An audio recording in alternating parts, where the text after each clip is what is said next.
Ame ala tanunka ala wale nyumando ala minye hiji ke alsilameya jose nduruna ye ka kisi anema deli ala taala fe akoke aka jonken sanmanka Muhammadul Mustafa ale min kɛra hiji kelaw ani umra kelaw lason heramanyi ani aso dunye sanmo anaka sahaba nyumo ani jonyima fe fen YouTube nyogoya ni bara nyuma keli ala kanini aw fara o jamakulu sanmanka ka aw fo ka wale nyumando aw fongo fe ni nyamadale me Shirifla TV jabaranna malikono fo ka tase malikoka ambi aw bisimla aw ka jemuka kerenkerelen kene konana spécial haji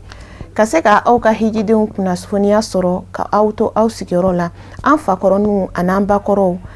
ubita bato minnu ke ka bato ke cogoya famiya anu bita yoro barkamani yoro sanma minnu na aw ni aw am se ka nye dabu ka to an sigiro la o bela jele sababu nyuma ye an fa ani an karamogo ye Asayid Sherif Usman Madan Haidara amba fo ka wale nyumando ka nyina ala fe ya rabbi ala ka hereke ani ayi o hukum konana anga bi spécial haji konana ana boka iralike awlia ka irawla ka fo femie groupe Shirifla voyage a hijidum ala sona ko nyumanse Madinatul Munawwara ciba sanuka dugusan man konana uselen koroko ubora kata ziyaraba uboloda ina fanga sigida temeluna ambora ka ayira aula ni ala jenanaye amina yiralike aula halibi uka ziyara toula femye ankaramogo ani anga giri Musa Bala Jakte kafara Isa Baba Haidara ulu yu nyeshi ni anga hijidonye ziyara kerola kerengeren yala Masjid Umar Bunil Khattab yorain ajora jochuya mina ani sababu ya miyere nananaye ubora ka walali chamandi ama fokata se anfa ani ankaramogo aye weleli ke ina fo sanwosa abi wiya maria chugumna no de uga duwo kerengere ni yoro barkama nuna kanyeshi anga ba maliba basikili ani akolo sumalima anga janga sorolo nyamada nyefoli be nyefoli kilenye misiri fenye eglise fenye kafiri fara slameka akachala niga dien fen fen sero ma hal ni lutusman do akachala ibitemaka chiri tise alema fiwo o maka labe ka ken no min be dien do na tawla fuka du ko meleke absika ke slameka damuta yoro yi ka fala kila ka sahaba belebele baro temena Umar ibn al-Khattab min to ko madugo slameya kono ka fo aleka noye yaye misiri ko e togode Allah bena munu fi akila sirifka yo fo abe fen kelen pedrone Sayyidina Omar akaseli kana boyoro ani akalla fiye boyoro o de tuye yanye bi boyane be ala kila sekere sallallahu alaihi wa alihi wasallam akayoro la fara nyonga majlisu la fem lunga ngake obi jako ke o kuma fanga miye yan la ben ka ke misiri abe fanga kilene ka yira ka fo ne Sayyidina Umar nodo shinima slame obi se ka tama kana joyoro mina kana udama kashi alala ni Sayyidina Umar horoma ye ala ka siku kulumage ku ka dine nyobolo ku ka jiye nya ku la ranye mamba de la fe ziyara minanya ke hamme munun bi ana ala ka gla anye muso ta kacha ambeta kacha muso ta kacha beta yi ku ka chela sigiro u de nga chela sigiro de nga tunga fela o ane de munun be nu mabarazo ane de munun mafuruke ani dengo wa chama bi akono ka nyina ala fi antama ka ne hami munu yani mogo munu nye ni nu chew jora dina koro ka jwala kila sallallahu alaihi wa alihi wasallam ademeni ni aka jiya koro ala ka ke o kama mogo min bana ani hami min bana ala ka gla anga jamana bi de kun ba de kono ambora wate no Mali jamana yi ambe kamana gwanindo yayin horoma yoro ye ka dil ala fe horoma tigi wala ka ku kama jamana bi de kun ba min kono anabi gele ba min kono ala ka boda nyuma ke anye ka Mali bolola ala ma kera ka Mali kishi ka deun kishi ka Mali koloshi ka deun koloshi ka Mali kishi ka deun kishi ka Mali koloshi ka deun koloshi yoro ay kuma min nyine an fe karamo to la o de ka do ke jamana e wati be kera mahambe wati minuna to an karamo Sherif Amasian Haidara afana me tama dano tuma mina waso ale be Côte d'Ivoire to ale fana nana afana ye ni kalfa kelen ni ka famille lor ali suro ya wele ka ambla to kala no la donc ambe yoro le horoma yoro de la karamo be femin do yidin da san o san awa fo abina ta yoro bade la kana nyina faso ko ay do ka faso ni ambe dine labara wasro abe état normal le konana ale aka avion ko gela min donana ambe ta dirigeance la o de akeo parce que jamana fɛngɛ bɛ taa tɔgɔw talen don kow ka ca la donc mɔgɔw bɛ taama u sirannen don a ko foyi ma nɔgɔ donc an kan ka duwawu de kɛ basigi parce que diinɛ bɛ baara kɛ état de kɔnɔ ni état t'i bolo dɔrɔn i tɛ se k'i ka diinɛ yɛrɛ mouvement yɛrɛ kɛ donc fo an ka jamana ka basigi ni hami bɛɛ ye karamɔgɔ min don an da a n'anw kelen kelenna bɛɛ lajɛlen ka hami bɛ yen nɔ Bala y'a fɔ ani an bɛɛ kanuɲɔgɔn y'an ci surtout an bɛ Ala kira ni nana duwawu kɛ n fana k'a sɔrɔ hali minnu dala k'a sɔrɔ olu ti fɔ a la koyi ko karamɔgɔ duwawu kɛ n k'a sɔrɔ siɲɛ wɛrɛ koyi a dɔw le ka bɛ na kuma tɛ min m'a sɔrɔ donc a y'u ka duwawu kɛ duwawu min tɛ bi o de ka duwawu kɛ baden a kɔfɛ.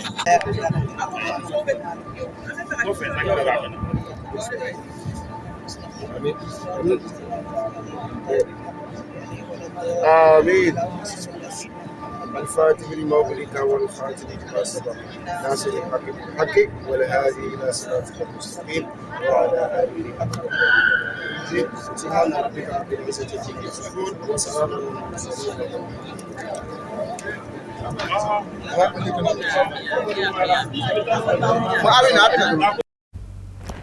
amina ya rabbi ama ɲina ala fɛ ya rabbi ala ka kɛ ni lahɔrɔma yɔrɔ ninnu hɔrɔma kama k'an ka jamana lafiya ka jamanaden bɛɛ lajɛlen lafiya i n'a fɔ an b'a kalama nin ye laada de ye a Seyid Sherif Usman Madan Haidara san o san a bɛ a lase a ka gidiw ma k'a ɲini u fɛ ani hijidenw bɛɛ lajɛlen u ka duwawu kɛrɛnkɛrɛn ka ɲɛsin an ka ba Maliba ma kɛrɛnkɛrɛnnenya la an bɛ donni min na i ko bi an b'a ɲini ala fɛ u bɛna duwawu fɛn o fɛn kɛ ya rabbi ala k'a bɛɛ lajɛlen minɛ ala ka baara ninnu yɛrɛ tɛmɛcogo ɲuman nɔgɔya olu ye an bɛ an ka foli ni wale ɲuman dɔn kɛrɛnkɛrɛn ni yɔrɔ in na ka ɲɛsin groupe Shirifula Voyage a ɲɛmaaba ma Alustaz Ali Sidibe an b'a fɔ ka wale ɲuman dɔn k'a fɔ baaraw ninnu donna hɛrɛ kɔnɔna na ya rabbi ala ka bɛɛ lajɛlen kun cɛ hɛrɛ kɔnɔna na an b'a dɔn k'a fɔ nin wagati in na baara bulenba de don u bolo u bɛ wulikajɔw ni cɛsiriw caman de kɛ mɔgɔ sɔrɔ u bɛ se ka hijiden ninnu u bɛ se ka lafiya sɔrɔ u bɛ se ka kunnafoni ɲɛnamaw sɔrɔ an b'a ala deli ala ka baara ninnu nɔgɔya an n'u bolo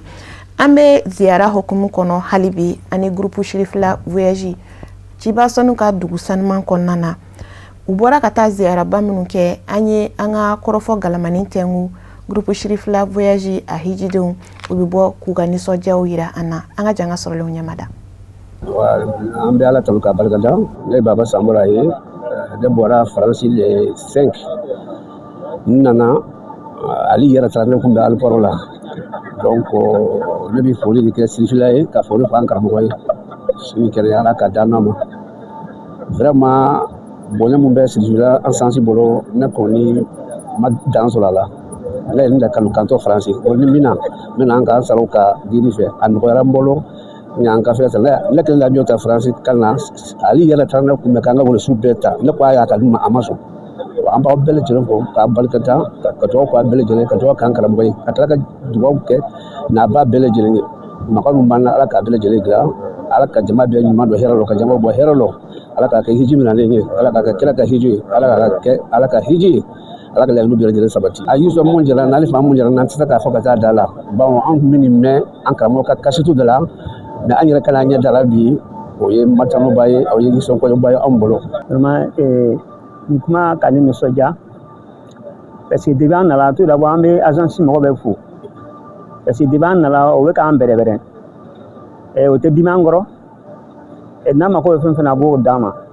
depuis an jigin waati avion kɔnɔ fo sisan donc ne kɔni bɛ foli lase u bɛɛ lajɛlen ma et puis bon ala y'a kɛ an fɛnɛ nana o y'an bɛrɛbɛrɛ pour que an kana yɔrɔ dɔn min ye lɔɔrɔma yɔrɔ ye et puis pour que an ka nafa ye ni mɔgɔ min fɛnɛ mako b'a la i kelen bɛ se ka na i ka dugawu kɛ vraiment o diyala an ye kosɛbɛ an b'o fo o la kosɛbɛ et puis n ko mɛ an natɔ sɔgɔma Layi Sangare ka yɔrɔ nin fɔ ne ɲɛna a ko cira ka sanji mina sanji bɛ fɛn yɔrɔ min nɔ nin sanji mana quoi cira nana ka na dɔ ɲini kɛ yɔrɔ la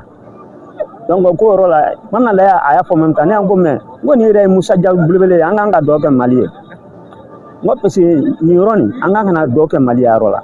parce que Mali bɛ gɛlɛya de la donc gɛlɛya bɛ se ka ban cogo min na fo an b'o yɔrɔ de ɲini donc vraiment comme karamɔgɔ y'a fɔ an karamɔgɔ yɛrɛ ka ci don olu da k'a fɔ an kɛ dugawu kɛ Mali ye kosɛbɛ ani Burukina ani Niger donc tiɲɛ yɛrɛ la an b'a ye agence bɛ baara la pour que an bɛ se ka duwawu kɛ ni jamana saba walima jamana wɛrɛ walima diɲɛ yɛrɛ u bɛ se ka lafiɲɛ cogo di depuis an nana fo ka n'a bila sisan an ma tɔɔrɔ foyi y'a la jiginyɔrɔ ani misiri ka surun waati bɛɛ i bɛ se ka wuli ka t'i ka bato kɛ alhamdulilayi an ye ziyara min dabɔ sisan an ye nafaba minnu sɔrɔ a la an hakiliw sɛgɛnnen kun don yanni an ka ziyara in kɛ ka se k'a dɔn Seyidina Ali ka misiri Seyidina Abubakari ka misiri Seyidina Umaru ka misiri olu bɛɛ tɔgɔla misiri ka ye dugukolo dɔ kan ka tila ka Alakira ka misiri ye o kun y'an kabakoya an hakili sɛgɛn kuma ye ni mun ye nin bɛɛ bɛ se ka seli a ka yɔrɔ dilan ka kira ka misiri to yan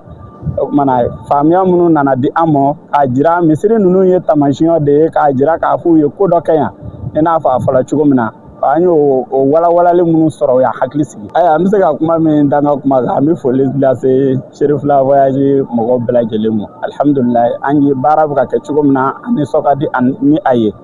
an bɛ dugawu kɛ Ala ka jidi nin cogo in na jidiw bɛ bolo min ka sabali la ani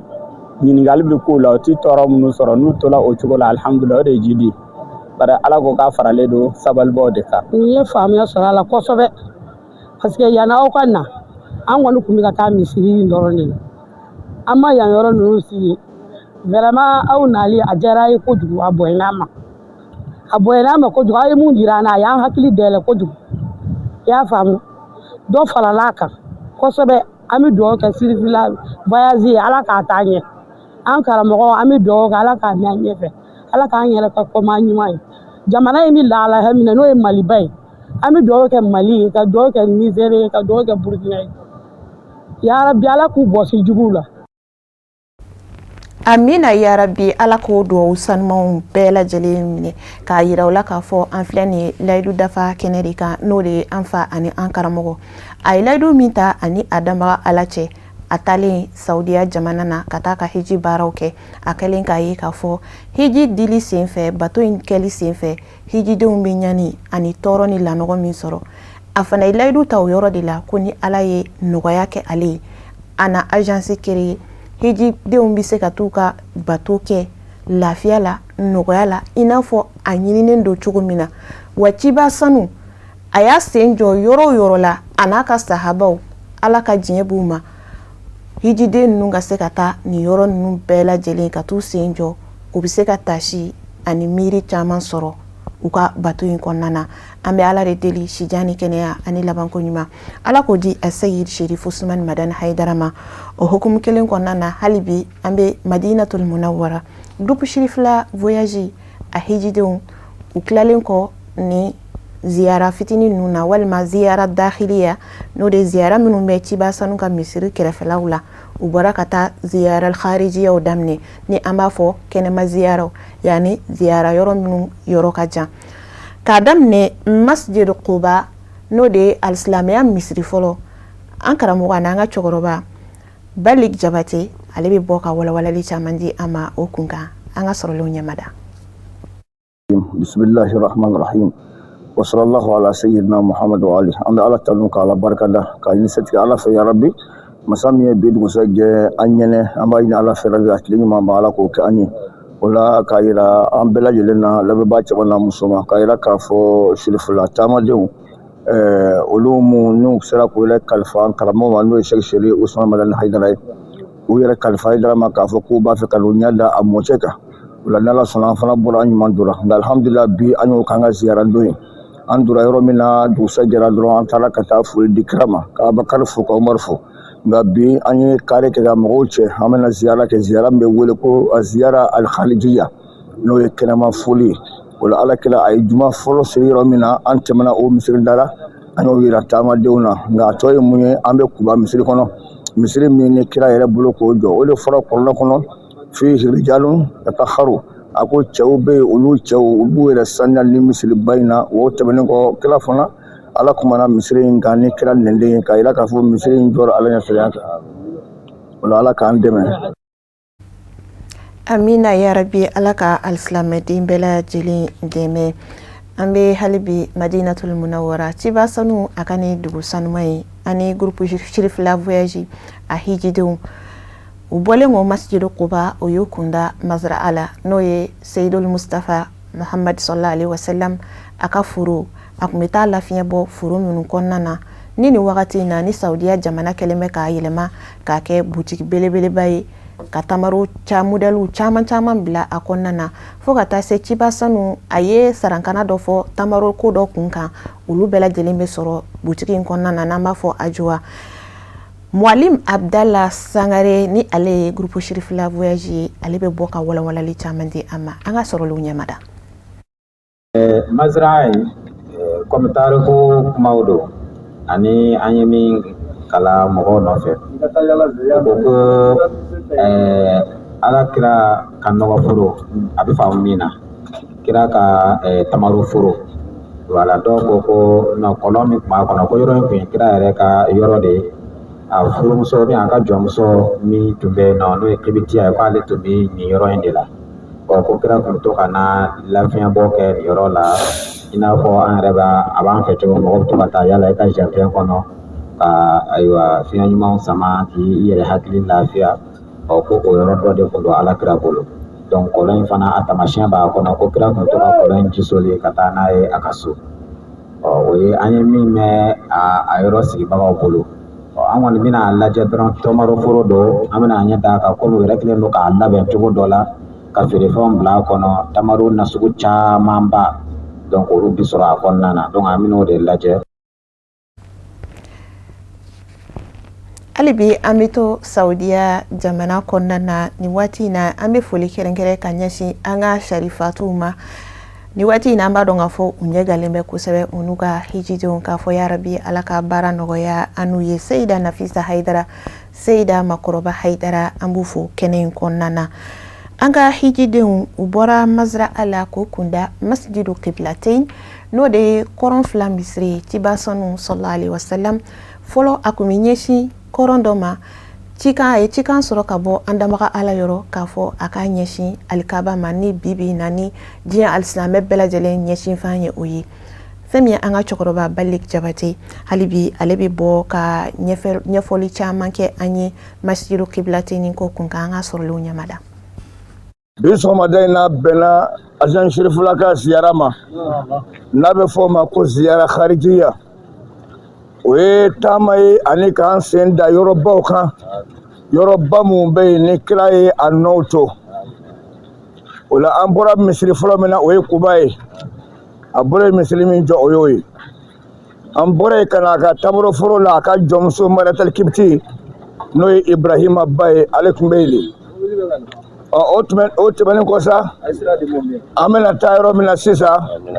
o de ye kɔrɔn 2 misiri ye ala kira kisi namaba ye a tun bɛ seli fɔlɔ ka ɲɛsin yɔrɔ min ma o de tun ye Jerusalem ye tuma min n'a tora ka seli ka ɲɛsin mais mun de tun b'a da o de tun ye ala ko ye ala ye kelen ye fila tɛ olu du tun bɛ fɛn min kan o tun ye jo de ye tigi bɛ taa fɔ tigi 300 ani kɔ o nana fɔ ala kira ma e de y'a jira k'a fɔ ko i ka ala ye kelen ye k'o de ye tiɲɛ o k'an ka bato mun dun y'a to halisa e bɛ seli ka ɲɛsin yɔrɔ ma anw bɛ seli ka sin min ma e dun y'a jira k'a fɔ anw tɛ canga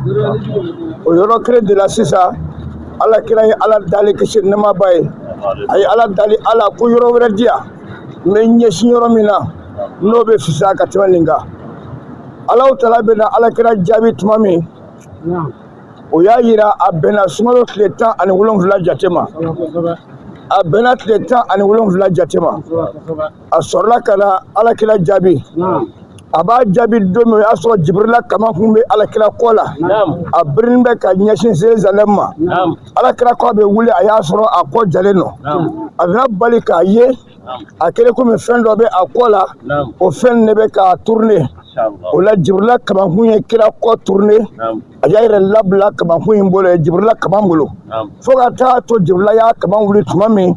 a y'a dɔn k'a fɔ n'i y'a ye k'a fɔ ne lafiyara nin yɔrɔ in na o b'a jira k'a fɔ min bɛnna ala ma o de kɛra nin ye o de fɔra kuranɛ kɔnɔ wala nuwaliyannaka qiblatan tardaha ne ala bɛna ɲɛsin yɔrɔ d'i ma ala kɛra min ka fisa ka tɛmɛ kɔrɔlen kan o de kɛra alikaba ye ala kɛra ni sahabaw o tora k'i seli ka ɲɛsin o ma kɔrɔn fila kun bɛ misiri na kɔrɔn fila de kun don n'i kun nana kɔrɔn fila bɛɛ kun b'a la mais mɔgɔw nana kɛ n'u donna misiri kɔnɔ o bɛ u ɲɛsin Jérusalem ma k'u bɛ seli a ɲamina u ma sɛgɛ kama ani ɲɛgban kama arabuw sina ka kɔrɔn fɔlɔ bɔ yen min kun ɲɛsinna Jérusalem ma arabuw y'a kɛ daba de ye an bɛna don o daba de fɛ o la a bɛna don daba min fɛ o de tun ye kɔrɔn fɔlɔ ye o la min ɲɛsinna alikaba ma o de bɛ yen sisan n'o ye alimami jɔyɔrɔ ye an bɛna taa ɲɛ da o misiri de kan n'a bɛ f'o ma ko kɔrɔn fila misiri cɛ fila taamadon nin bɛɛ bɛ kɛ Hayidara ka bonya kɔnɔ an bɛ ko dɔ kɛ aw ye ni Hayidara tɛ walayi Ala bɛ nkan ta kɛ nka Hayidara kama an b'a kɛ an b'a ɲini Ala fɛ heji ni Ala k'a minɛ a kɛnɛya Ala k'a di an nana hɛrɛ la Ala k'an sigi hɛrɛ la o la n'aw dora a ye taa dugawu kɛ sago ɲuman min y'aw se yan a kana ɲinɛ a kɔ Mali ka gwɛlɛya a kana ɲinɛ a kɔ n'an sera k'an hakili to nin na n badenw i ka da la k'a fɔ sama min dira an ma a sera an b'a ɲini Ala fɛ an ka sama Ala k'a ɲuman se an bɛna dugawu min kɛ yarabi Ala k'a minɛ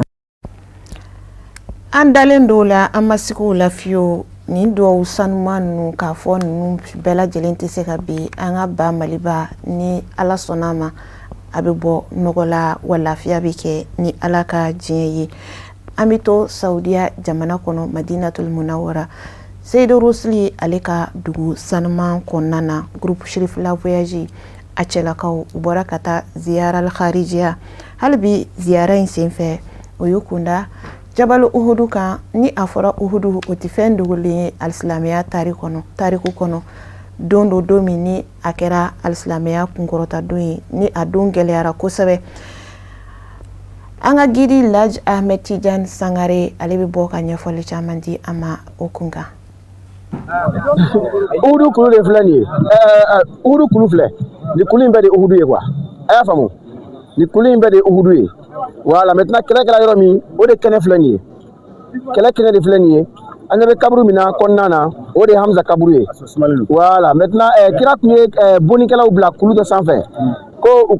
kana bɔ kulu min sanfɛ fo u bɔra kulu min sanfɛ ni kɛlɛ tiɲɛna silamɛw bolo o kulu de filɛ nin ye voilà ko a fɔ ko Jabal Rumat ko bonikɛlaw ka kulu o de filɛ nin ye donc Alakira tun ye mɔgɔ dɔw de bila ni kulu in sanfɛ u kana jigin u sera o sekariw la o u kana jigin mais u jigila a kɛra balawu ye sekera silamɛw la donc silamɛ cɛ 70 o de sara nin yɔrɔ in na yan kɛlɛ yɛrɛ kɛyɔrɔ filɛ nin ye kaburu in ye Hamza kaburu de ye min filɛ kɔnɔna na maintenant kuluba in nin bɛɛ de wele ko Uhudu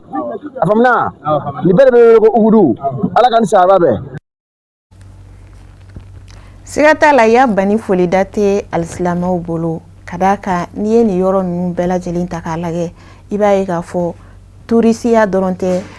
hijiden ninnu u tɛ ka tagama gansan kɛ bali tasi ani nafa minnu bɛ sɔrɔ yɔrɔ ninnu na ciba sanu anw yɛrɛ bɛ se k'a dɔn a balola balo cogoya min na gɛlɛya min kɔnɔna na i mana taa i ɲɛ da yɔrɔ ninnu kan a ka ca la k'a fɔ i bɛ tasi sɔrɔ i bɛ nafa caman sɔrɔ i bɛ Ala ɲɛsiranya caman sɔrɔ i b'a dɔn k'a fɔ ko diinɛ ko a ma sinsin nɔgɔya la ka d'a kan donni min na anw bɛ diinɛ baara an bɛ waati min na i ko bi anw bɛ k'an ka diinɛ baara lafiya ani nɔgɔya caman kɔnɔna na u k'an ka jɔn miiri u k'an ka jɔn tasi Musa Bala Jakite ni ale fana ye groupe Cherif la gidi dɔ ye ale bɛ bɔ ka kuntala surunya kɛ an ye u bɔra ka ziyaraba minnu kɛ fo ka taa se an ka groupe Cherif la voyage a hijidenw u ye nisɔndiya ani sɔmi minnu sɔrɔ u bɔra ka t'u ɲɛ da u ka nin ziyara ninnu senfɛ u fana bɛ bɔ ka laseli caman kɛ an ye an ka jan ka sɔrɔlenw ɲɛmada n bɔra Côte d'Ivoire ka na hiji kɛ Mali la Cherif la hijidenw fɛ bon ne kɔni min yɛrɛ ma kɛ Cherif la la bibi in na alhamdulilayi kasiran an bɛ yɔrɔ yɔrɔ ɲini k'a dɔnya o y'an wasa la k'an fa k'a jira n na kɛnɛya la lafiya la vraiment an bɛ dɔ fara dugawu kan an karamɔgɔ Cherif Madamu Hayidara Ala ka si kɛnɛya Ala k'an bɛɛ si kɛnɛya Ala k'an bɛɛ wasa Ala ka a yɛrɛ ɲuman na yarabi Ala ka juguw dɛsɛ Ala ka juguw dɛsɛ Ala ka Mali ɲɛ Ala ka Mali ɲɛ Ala ka hamini ko a dogolen Ala de b'a dɔn Ala k'a bɛɛ ɲɛ an bolo Ala k'a bɛɛ ɲɛ an bolo an mana don film min na yarabi Ala ka yafa an ma hamjana kan shedu la moko so Allah ka ya fambe ma rajim bismillahir rahmanir rahim wa salatu wa salam ala rasulillah ambi ala fo kala tanu kala koymando jombe ko chaman boloda ala kala tikati do ala ay femi boloda ala latika do ala ala sona nabila ibrahima ka wele dali awnga jabe ina 2026 ala ni ce ala barka ala sona sirifla hijidon a cew farala ɲɔgɔn kan an bɛ ziyara min kɛ kokanana ka kare ta ka bɔ sɔgɔmada fɛ insha Allah an filɛ o ziyaraba de kuncɛ la ka ziyaraba in an y'a daminɛ Kuba Misiri la hijidenw jiginna ka lɔ fila siri ka dugawu kɛ an karamɔgɔ ka laɲini na n'o ye dugawu kɛli jamana ye ani jamanadenw ye basigi ani kolosuma na an y'o fɔ yidenw ye alhamdulillah yidenw y'o seko kɛ ka dugawu kɛ o kɔfɛmɔgɔw ye minnu ye dugawu sama o ma an bɔra ye ka tɛmɛ kira ka mazira la n'o y'a ka tamaru furu ye ka bɔ kira ka mazira la insha Allah ka tɛmɛ saba masajid fɛ an ma jigi an y'o jira ani koba minnu kɛra o kɔnɔ k'o jira an ka jidenw na ka to mobili kɔnɔ ka na ziyara kuncɛ Uhud Seyidu Shuhada Hamza ka n'an jɔ ale dayɔrɔ la ka na dugawu kɛ ale ye ka Ala wele n'a hɔrɔma ye Mali jamana ye kolosuma na ani basigi la comme o ye Sere Usmani Madani Hayidara ka laɲini ni a ka bilasirali ye insha Allah an y'o dugawu sama an faso ma ka deli Ala fɛ olu hɔrɔma kama ani cɛ minnu dalen bɛ ka fara ale kan Mali jamana ka kolosuma ka basigi ka lafiya karamɔgɔ b'a fɛ cogo min na Ala ka ɲɛ ka tɛmɛ o kan ka dugawu kɛ karamɔgɔ yɛrɛ n'a ka denbaya ye ale min kɛra agence yɛrɛ sababu ye k'a fɔ ka barikada a sara bi Ala de bolo si ni kɛnɛya bɛ Ala bolo Ala k'o d'a ma a n'a ka denbaya min o bɛ fɛn min na hɛrɛ la diɲɛ ni lahara ta Ala k'o di u ma u bɛ sara min ɲɛ tɔɔrɔ la diɲɛ ni lahara ta Ala ka don an n'o cɛ ka dugawu kɛ mɔgɔ mɔgɔ ye dugawu sama an ma an ye bɛɛ wele ka dugawu kɛ bɛɛ ye Ala kana to maa si ma kunfan na amisaru cɛ kelen muso kelen Ala ka nɔgɔya bɛɛ ma Ala k'o kɛ Ala kira bonya kama masha Allah Chérif la voyage alhamdulillah an ye lafiyaba de sɔrɔ wallahi an ye lafiyaba de sɔrɔ donc depuis que an bɔra nɔ an ni gido bi ɲɔgɔn fɛ fo ka taa ka segin lahɔrɔma yɔrɔ bɛ k'an ka yira gidow y'a bɛɛ yirana u y'a bɛɛ yirana an ye lahɔrɔma yɔrɔ an y'a bɛɛ lajɛ ka taa fo ka segin n'u yɛrɛ kɛra kabako yɛrɛ n'o kɛra kabako yɛrɛ ka tɛmɛ a bɛɛ kan donc o ye Ala kɛra ka tamaro furu ye tiɲɛ yɛrɛ la an ye tamaro kɔnɔ an y'a dun fo k'a dun fo ka tila k'a dun tuguni fo ka tila ka somɔgɔ sama bɔ a la donc maa diya nani bon alhamdulillah donc kuma kuncɛ kuma n bɛ dugawu ɲɛsin Seyid Sherif Usmani Madani Hayidara ma nin bɛɛ sababu bɔra ale de la nin bɛɛ sababu ɲuman bɔra ale la ale de fɔlɔ kɛra gidi ye minnu bilala mɔgɔw ɲɛfɛ ka tila ka fɔ mɔgɔw kun minɛ ten u kunfilama u tila ka segin ten u kunfilama donc ale de kɛra karamɔgɔ min y'a kɔnɔna diya mɔgɔ ye ale de kɛra an ɲɛmɔgɔ ɲuman ye min y'a kɔnɔna diya maliyɛndenw bɛɛ lajɛlen a ye na ni mɔgɔ bila ɲɛfɛ minnu bɛ se ka taa a ɲɛ bɛɛ yira la. An bɛ an ka groupe Chérif la voyage a guidew fo nin wagati in na an b'a dɔn k'a fɔ gidiya a ma nɔgɔn a sɛgɛn ka bon kosɛbɛ an b'a fɔ Ala ka an n'u dɛmɛ u ka baaraw la k'a yira u la k'a fɔ fɛn min ye groupe Chérif la voyage a hijidenw Ala sɔnna k'u bɛɛ lajɛlen ɲuman se Saudiya jamana kɔnɔ nin waati in na u bɛ Madinɛ sigi la an b'a fɔ ya Rabbi u bɛna bato minnu kɛ Ala ka a minɛ an n'u ye Ala ka kɛnɛyaw di Ala ka a cɛsiriw di ni Ala ka diɲɛ ye ka dugawu kɛrɛnkɛrɛn ka ɲɛsin an fa ani an karamɔgɔ yɛrɛ ma ka sanga ni nin dun kɛrɛnkɛrɛnlen ye k'a fɔ ya Rabbi Ala ka sijan ani kɛnɛya Ala k'o kalifa a la an tɛ ɲinɛ an ka ba Maliba kɔ Ala ka Mali lafiya Ala ka malidenw lafiya ka sanga ni an ka waati cogoyaw de ye an n'aw bila nin yɔrɔ in na ka layidu di aw ma ni Ala jɛna n'a ye an ka sigida nataw aw na seereyali kɛ hali bi Chérif la voyage a hijidenw u ka baara tɔw la yan'o cɛ an b'a fɔ aw k'an bɛn diɲɛ waati wɛrɛ ma haza wasalamu alaikum wa rahmatulahi ta'ala